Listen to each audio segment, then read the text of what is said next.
Okay, my last video wasn't loud enough. I just tried to post another one, but I have this Xbox here. As you see, it's the older black version. I guess it's like the first one that came out. But anyways, it's messed up. It has the red dot. And if you call customer support, never mind. You can get sued for that. Don't want to try it. See, here's the back of it, and this did not come with the hard drive. So I know some of y'all probably think, oh, if you push the hard drive, then it'll come back. But this did not have a hard drive. I'm trying to figure out. Oh, there it is.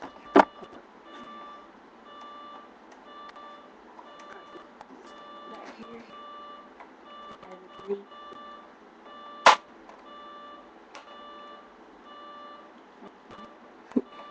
Okay.